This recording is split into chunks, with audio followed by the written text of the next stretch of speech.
Salut copain, ça joue bien. Dans l'affaire Eptin, Eptin la lumière quoi.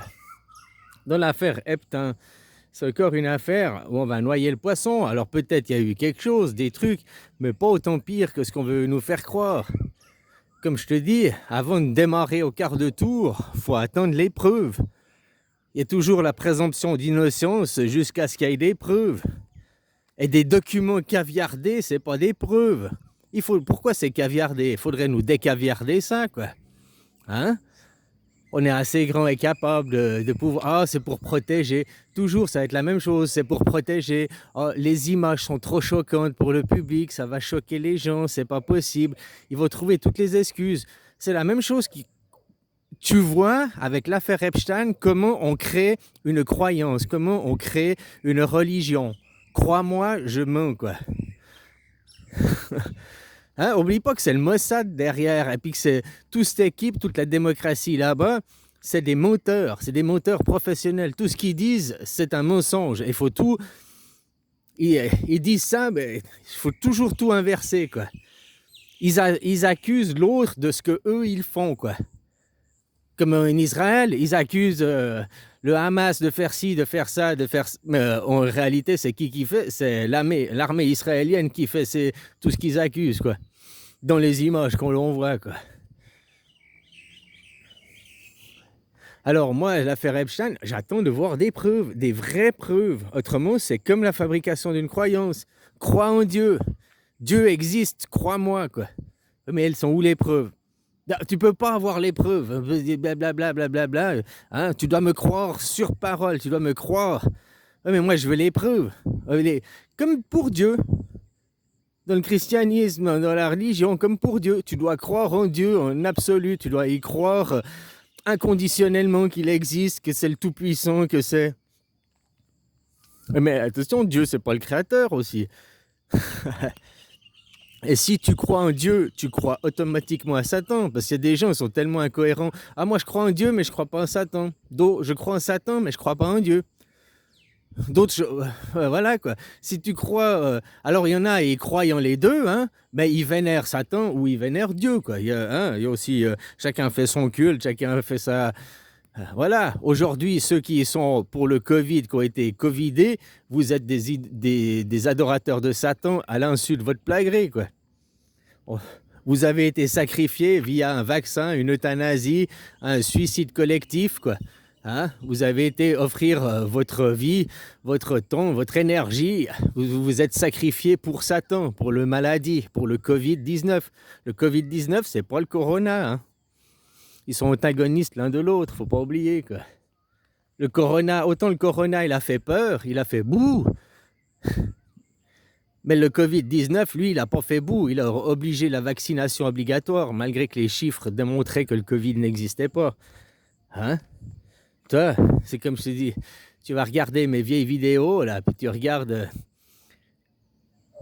le petit tableau où il y avait moi en punk, avec ma petite couronne, Corona, et derrière, il y a le mal incarné, Trump. Oh, tout le monde me disait, c'est toi le mal, t'as vu comme tu parles.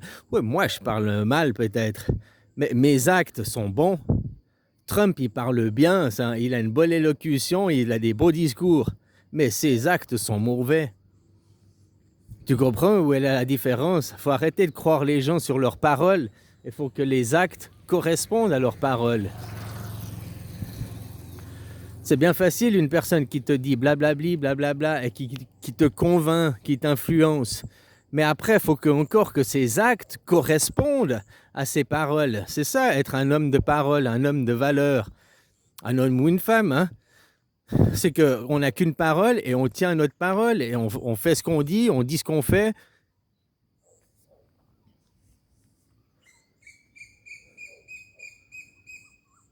Alors tu vois, aujourd'hui, Trump, autre moi qu'on m'accusait tel malin, tel Satan, hein, à cause de ma façon de parler, qui était venir vous foutre un pied au cul pour vous réveiller. Maintenant, 9 ans après, moi j'ai 0 mort à mon actif. Hein. Trump, il a combien de vaccinés à son actif? Trump, c'est lui qui a ordonné la vaccination mondiale. C'est la dernière chose qu'il a fait à sa première mandature, avant de refiler les clés à Biden. il a ordonné la vaccination mondiale. Donc il a organisé votre sacrifice pour Satan, quoi. Trump vous a offert par le sacrifice, par la vaccination à Satan, au Covid-19, quoi. Et depuis, on sait que le Covid-19, c'est une arnaque, hein, c'est une escroquerie. Bah, c'est bien, parce que ça a permis de crever l'abcès et de révéler à la face du monde, de démasquer les gens. Tu vois, il y a plein de gens aujourd'hui, ils gueulent sur Trump. Moi, je l'aime pas, personnellement, je le connais pas, quoi. Peut-être c'est un mec bien, peut-être pas du tout. Faudrait que je le rencontre et puis que je boive un... Voilà, qu'on discute ensemble pour que j'aie un avis sur la question. Autrement, j'ai que des préjugés, quoi, parce que je le connais pas. Hein? Voilà, quoi. La seule chose qu'on peut dire, au moins, que Trump, maintenant, sa deuxième mandature, il fait crever l'abcès, il fait monter l'extrême droite. Tu vois, avec le mouvement ICE aux États-Unis, qui fait la montée de l'extrême droite, qui est une Gestapo, hein. Il a créé des camps de concentration, tout.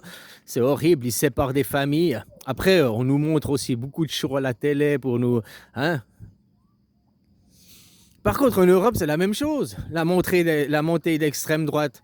T'as vu pour l'enterrement de ce jeune skinhead là qui s'est fait tabasser, quoi. Alors voilà, ça excuse pas que c'est pas parce que c'est un skinhead qu'il fallait fallait en arriver là, quoi. Mais il l'a cherché ce matin-là, il savait qu'il avait 50% de chance que ça finisse comme ça, hein, aussi. Donc il était très conscient de ce qui pouvait arriver. Sauf que lui, il voulait que ce soit avec le camp adverse, un mec du camp adverse que ça arrive. Hein, on est d'accord? Les nouveaux skinheads, tu vois qu'autant c'est les nouveaux skinheads. Les skinheads, ils se rasent pas forcément le crâne, machin et tout, quoi. Hein? Puis maintenant, ils ont la croix catholique au lieu d'avoir la croix gammée. Mais c'est les mêmes, ils ont les mêmes idées. Le suprémacisme, nous sommes meilleurs, nous sommes les premiers de la classe. Hein? Tu dois te plier, tu dois être comme je veux, quoi.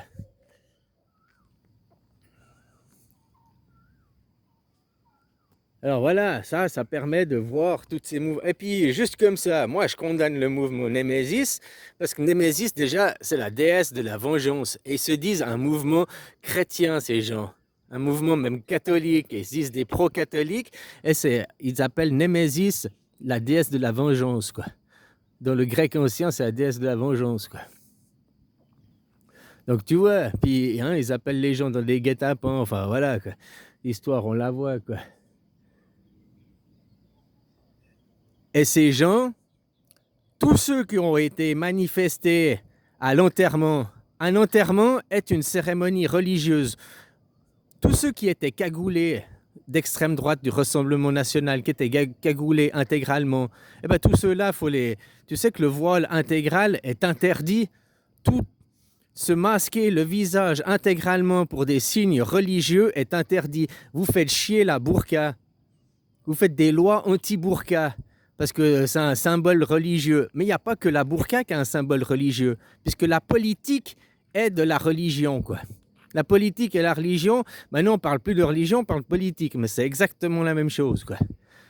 Donc, quand ces gens, ils ont défilé dans la rue en faisant des saluts nazis et en étant masqués intégralement pour une cérémonie religieuse catholique, hein, on s'en fout que ce soit catholique ou musulman, ils étaient masqués intégralement pour des signes religieux, quoi. Donc tous ces gens qu'on a vus défiler, il faut que la police elle fasse des recherches pour savoir qui y a derrière le masque et puis leur foutre des amendes, 135 € d'amende pour cette... Je sais pas les termes juridiques, mais la loi interdit le voile de se masquer intégralement le visage pour toute raison religieuse.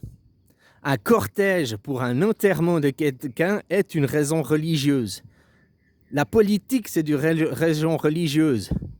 Mais même si tu veux me dire non, la politique, c'est pas la religion, ben là, c'était pour un enterrement. Un enterrement, c'est un acte religieux, quoi. Et ils défilaient masquer ces gens à une cérémonie religieuse.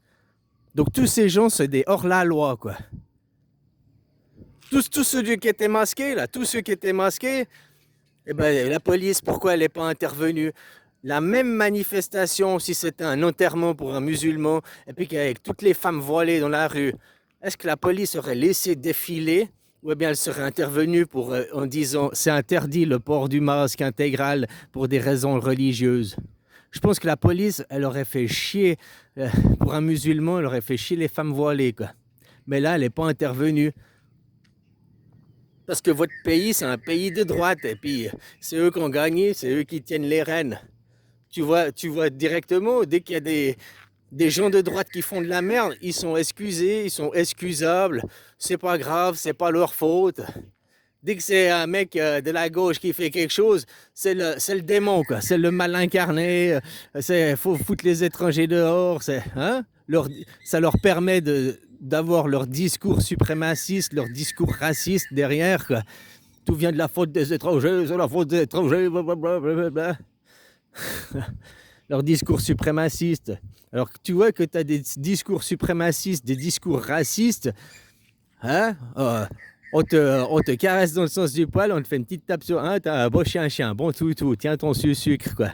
Voilà, c'est comme ça qu'elles fonctionnent, vos démocraties, quoi. Et puis maintenant, tu peux pas dire l'inverse. Regarde Trump, regarde en France, regarde en Allemagne, regarde en Italie, toutes ces montées d'extrême droite, quoi. Voilà, quoi. C'est bien de crever l'abcès et de voir tous ces gens. Comme je te dis, il y a des gens, il y a encore un an en arrière, tu leur donnais le bon Dieu sans confession. Tu étais sûr que c'était des catholiques, machin, des gens bien. Puis maintenant, tu vois que c'est pas des saints. Voilà, c'est pas des saints, quoi. Puis c'est pas des gens bons non plus, quoi. Voilà. Ceux qui proposent vengeance et colère, qui appellent à la vengeance, c'est le Premier Testament. Qui sait qui est dans le Premier Testament? Et il y a deux religions qui sont dans le Premier Testament. La religion des judaïstes et puis la religion musulmane. Les musulmans ils proposent la charia, œil pour œil, dent pour dent, vengeance et colère. Les juifs, ils sont Premier Testament, vengeance et colère. Il n'y a que les chrétiens, les vrais chrétiens pour les catholiques, quoi, du côté protestant, hein, ceux qui n'ont pas de livre. Parce que le livre, la Bible, c'est un livre judaïque, c'est un livre, hein, voilà, quoi.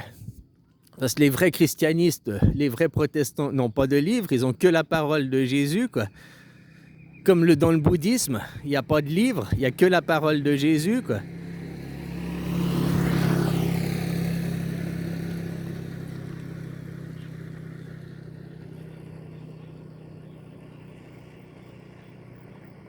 Voilà, c'est le monde hiérarchisé, c'est le monde des esclaves. On retrouve chaque fois les mêmes principes. La guerre de sécession, il y avait les esclavagistes, c'était chrétiens contre protestants. Les chrétiens représentent le monde de la femme, le monde hiérarchisé, hein, le monde où on prend les gens pour des croyants, des enfants. Et puis il y a les adultes, les mamans. Voilà, quoi. Le monde du protestantiste, c'est le monde de l'homme, c'est le monde de la parole, des valeurs. L'homme, il n'a pas besoin de papier. C'est la femme qui veut tout sur papier, qui a puis après, on n'a pas mis sur papier. Elle respecte jamais sa parole, quoi. L'homme, il n'a pas besoin de signer de papier, il a une parole et il tient sa parole, quoi. Même ça, il vient pas après. Ah, mais on n'a pas signé de papier. Oui, j'ai une parole et je tiens ma parole, je tiens mes promesses. Voilà aussi quelle est la grande différence. Hein? Après, chaque personne, moi je dis c'est le féminin et c'est le masculin. Après, toi, tu peux être dans un corps masculin-féminin, mais chaque personne est individuelle. C'est l'individualisme. Chaque personne est différente. C'est des curseurs. Il faut arrêter aussi c'est bien le stéréotypage pour les enfants. Parce qu'autrement, on arrive à quoi? On arrête de stéréotyper, on arrive à faire des déglingués qui veulent après se couper la teub. Voilà, quoi.